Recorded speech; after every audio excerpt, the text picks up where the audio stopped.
Episode 3 డబ్బు గురించి తెలుసుకో.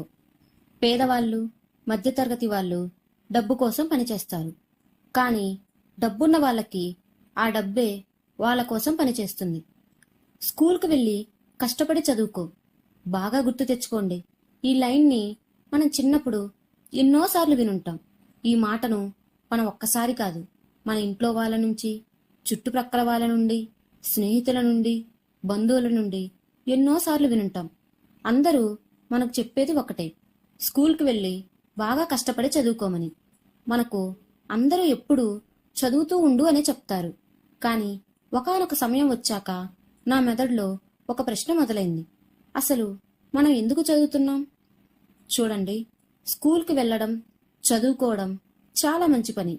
కానీ ఏదైనా ఒక పని చేస్తున్నామంటే దేనికోసం ఆ పని చేస్తున్నాం అని తెలుసుకోవడం కూడా చాలా ముఖ్యం. మన చదువు పూర్తయిన వెంటనే మనం ఉద్యోగాన్ని వెతుక్కుంటాం కదా.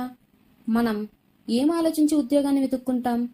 ఉద్యోగం వస్తే మన సమస్యలన్నీ తీరిపోతాయి, చాలా డబ్బులు వస్తాయి, ఇల్లు కొనుక్కోవచ్చు, కారు కొనుక్కోవచ్చు, డబ్బులతో ముడిపడి ఉన్న అవసరాలన్నీ తీరిపోతాయి. కానీ నిజానికి అలా జరగదు. చాలామంది మంచి ఉద్యోగం, అంతకంటే మంచి జీవితం ఉన్నా కూడా సంతోషంగా ఉండలేరు. వాళ్ళు వాళ్ళ అవసరాలన్నింటినీ తీర్చలేరు. చాలా కష్టంగా ఇంటికి కావలసినవన్నీ తీసుకురాగలుగుతారు. కానీ వచ్చే సంవత్సరం మంచి ఇంక్రిమెంట్ వస్తే, నా జీతం పెరిగితే, ఆ వచ్చిన డబ్బులతో ఇంటికి కావలసినవన్నీ తీసుకురాగలనేమో అని ఆశపడుతూ ఉంటారు. దానికోసం వాళ్ళు ఇంకా కష్టపడి పనిచేస్తారు. ఇదంతా కూడా ప్రమోషన్ కోసం. కానీ సమయంతో పాటే మన అవసరాలు, కోరికలు కూడా పెరుగుతూ ఉంటాయి. ముందు మన దగ్గర డబ్బు ఉండదేమో అనే భయంతో పనిచేయడం మొదలు పెడతాం. తర్వాత ఇంకా ఎక్కువ డబ్బు సంపాదించాలన్న ఆశ, అత్యాశ ఎక్కువ అవుతుంది. ఇలాంటి ఒక ఆట మన జీవితంలో ఒక ప్యాటర్న్లా తయారవుతుంది. ఎక్కువగా కష్టపడు, ఎక్కువగా సంపాదించు, ఎక్కువగా సంపాదించిన డబ్బులన్నీ ఇంటికి కావలసిన వస్తువుల మీద పెట్టు. తరువాత ఎక్కువగా కష్టపడు, ఎక్కువగా సంపాదించు. ఈ సర్కిల్ ఏదైతే ఉందో అది ఇలానే నడుస్తూ ఉంటుంది. ఈ సర్కిల్లో మనం గుండ్రంగా తిరుగుతూ ఉంటాం. మనకి చాలా ఎక్కువ డబ్బులు వచ్చినా సరే మనం ఈ సర్కిల్లో తిరగడానికి అలవాటు పడిపోయి ఉంటాం. మన భయం ఇంకా అత్యాశ మీద దృష్టి పెట్టాల్సిన అవసరం ఉంది. ఎందుకంటే మనం బాగా డబ్బున్న వాళ్ళం అయ్యాక కూడా ఈ భయం వల్ల ఆ సర్కిల్లోనే ఉంటూ ఉంటాం. దానివల్ల మన జీవితాన్ని ఎంజాయ్ చేయలేం.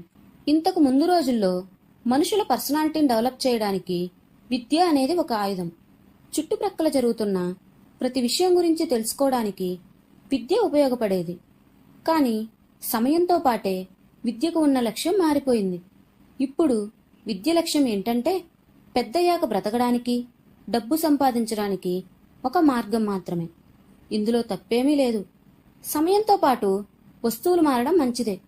ఏ వస్తువైతే సమయంతో పాటు మారదో ఆ వస్తువు మనల్ని బాధ పెట్టడానికి కానీ, లేదా సమాజాన్ని అక్కడే ఉంచడానికి కానీ ఉపయోగపడుతుంది.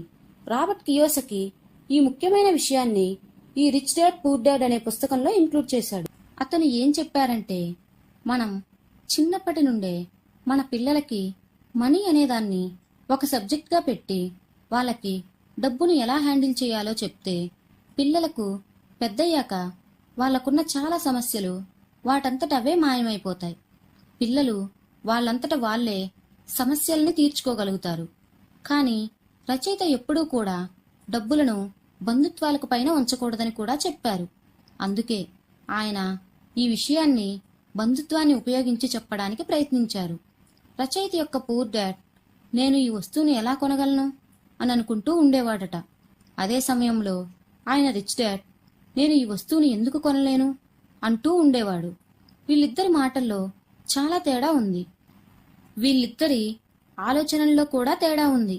మనం దేన్నైతే సంపాదించాలనుకుంటామో, దేనికోసమైతే ఇంత కష్టపడుతున్నామో దాని గురించి చిన్నప్పటి నుంచి తెలుసుకోవడం సరైన పద్ధతి కాదంటారా? ఈ రోజుల్లో మన చదువులు ఎలా ఉన్నాయంటే, పిల్లలు గ్రాడ్యుయేట్ అయిన తర్వాత కూడా ఇప్పుడు నేను ఏ ఉద్యోగం చేయాలి అని ఆలోచిస్తున్నారు. కానీ పిల్లలకు ఈ విషయం గురించి ముందుగానే బాగా అర్థమయ్యేలా చెప్పాల్సిన అవసరం లేదంటారా? ఇదేదో జపాన్ వెళ్ళాలి అనుకుని చైనా వెళ్ళినట్టుగా ఉంది. డబ్బులు సంపాదించాలని మొదలుపెట్టిన ప్రయత్నం మొదలవకుండానే ఆలస్యమైపోయినట్టుగా ఉంది. అంటే ఇక్కడ అర్థం ఏమిటంటే, మనం ముందుగా అసలు డబ్బుని ఎలా దక్కించుకోవచ్చు, వచ్చిన తర్వాత దాన్ని ఎలా నిలబెట్టుకోవచ్చు అనే వాటిని ముందుగా అర్థం చేసుకోవాలి. అదే విద్యను మనం ముందు ముందు రాబోతున్న వారికి కూడా అందించవచ్చు.